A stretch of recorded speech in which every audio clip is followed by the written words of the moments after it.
ഒരാൾ സംസാരിച്ചുകൊണ്ടിരിക്കുന്നതിന്റെ ഇടയ്ക്ക് കുഞ്ഞു പിള്ളേർ ഇങ്ങനെ കൊഞ്ഞനം കുത്തി കാണിക്കില്ലേ, വെറുതെ മുഖത്തെ ഭാഗങ്ങൾ വരുത്തുക, പിന്നെ കരഞ്ഞു കാണിക്കുക, അവരെ അനുകരിക്കാൻ നോക്കുക, ആ രീതിയിൽ വെറും LKG കുഞ്ഞുങ്ങൾ കാണിക്കുന്ന പരിപാടികളാണ് ജിൻഡോ സംസാരിച്ചുകൊണ്ടിരുന്നപ്പോ ബ്രിട്ടീഷ് ക്രീമൊളി ജാസ്മിൻ ജാഫറും പിന്നെ റാണി ലക്ഷ്മിബായി ഈച്ചക്കോപ്പിയും കൂടി കാണിച്ചുകൊണ്ടിരുന്നത്. ഗബ്രി അവിടെ ഇരുന്നും കിടന്നും ഒക്കെ കൊഞ്ഞനം കുത്തി കാണിക്കുന്നുണ്ട്. ഉത്തരം മുട്ടുമ്പോ കൊഞ്ഞനം കുത്തും, അത് മനുഷ്യ സഹജമാണ്. ജിൻഡോ എറിഞ്ഞ അമ്പുകളെ ഇവർക്ക് ഇങ്ങനെ കൗണ്ടർ ചെയ്യാൻ അറിയത്തുള്ളൂ. മെച്യൂർ ആയിട്ട് നിന്ന് മുതിർന്നവരെ പോലെ കൗണ്ടർ ചെയ്യാനുള്ള കഴിവും പ്രാക്തിയും സമനിലയും ഒന്നും ഈ പറഞ്ഞ മൂന്നെണ്ണത്തിനും ഇല്ല. ഇനി നമുക്ക് ജിൻഡോയിലേക്ക് വരാം. ഇഗ്നോർ സ്റ്റിക്കർ കൊടുത്തത് റസ്മിനാണ്, ടാർഗറ്റ് സ്റ്റിക്കർ കൊടുത്തത് ഗബ്രിക്ക്. ഗബ്രിയെ പോലെ നാണം കെട്ട കളി ജിൻഡോ കളിക്കില്ല എന്ന് വീണ്ടും പുള്ളി തെളിയിച്ചു. ടാർഗറ്റ് സ്റ്റിക്കർ കൊടുത്തിട്ടുണ്ടെങ്കിൽ പുള്ളി ഗബ്രിയെ തന്നെയാണ് ടാർഗറ്റ് ചെയ്യുന്നത്. പ്രൊട്ടക്ട് സ്റ്റിക്കർ കൊടുത്തത് ജാൻമണിക്കാണ്. ജിൻഡോ കുറുക്കി കൊള്ളുന്ന പോലെ കുറെ ആരോപണങ്ങളും ഡയലോഗും ഒക്കെ അടിച്ചു ഗബ്രിക്ക് നേരെ.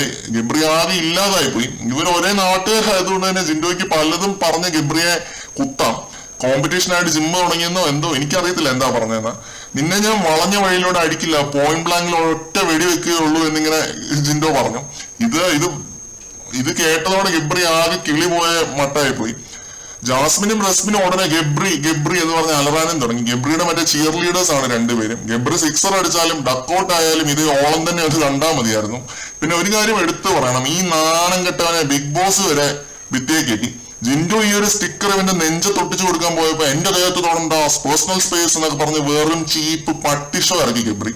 ബിഗ് ബോസ് അത് പൊളിച്ചടുക്കി കയ്യിൽ കൊടുത്തു. എടാ നാണമില്ലാത്തവനെ, നീ അവിടെ നെഞ്ച് തൊട്ടിച്ച സ്റ്റിക്കർ തിരിച്ചൊട്ടിച്ച നിനക്ക് എന്താണ് ഐത്തമാണോടാ എന്ന് ബിഗ് ബോസ് ചോദിക്കാതെ ചോദിച്ചു ഗബ്രിയോട്. അമ്മാതിരി പട്ടിഷോ ഗബ്രിയുടെ വക. എന്റെ പൊന്നോ.